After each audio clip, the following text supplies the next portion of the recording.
তিনি ছিলেন underground hip hop ব্যান্ডের র্যাপার। গানের মাধ্যমে স্থানীয় রাজনীতিবিদদের তুলোধুনো করতেন।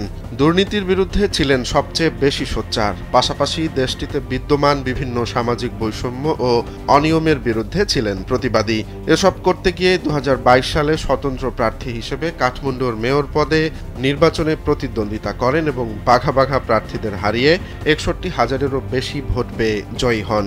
তারপর থেকেই আলোচনায় কাঠমান্ডুর এই তরুণ মেয়র।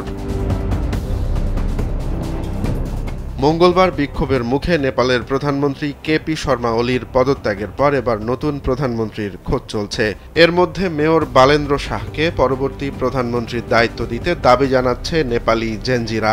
অনলাইনে বিক্ষোভকারীরা বালেন্দ্রকে দায়িত্ব নেওয়ার আহ্বান জানিয়ে সামাজিক যোগাযোগ মাধ্যমে একের পর এক পোস্ট করছেন। এর আগের সপ্তাহে ফেসবুক, ইউটিউব সহ 26টি সামাজিক যোগাযোগ মাধ্যম বন্ধের ঘোষণা দেয় নেপাল সরকার, যার প্রতিবাদে রাস্তায় নেমে আসে ছাত্র জনতা। তবে সোমবার বিক্ষোভকারীদের ওপর গুলি চালায় আইন শৃঙ্খলা রক্ষাকারী বাহিনী। নিহত হন 19 জন, যার মধ্যে কাঠমান্ডুতেই 18 জন। নিহতদের বেশিরভাগই স্কুল কলেজের শিক্ষার্থী। প্রধানমন্ত্রী হওয়ার জোরালো সম্ভাবনা তৈরি হয়েছে বালেন্দ্রর, কারণ আন্দোলনের শুরুতেই বিক্ষোভকারীদের প্রতি সমর্থন জানিয়েছিলেন তিনি। এক পোস্টে বালেন্দ্র লেখেন, এটি তরুণ প্রজন্মের স্বতঃস্ফূর্ত আন্দোলন, যাদের কাছে হয়তো আমাকেও বয়স্ক মনে হবে। আমি তাদের আশা, আকাঙ্ক্ষা, লক্ষ্য এবং চিন্তা ভাবনা বুঝতে চাই।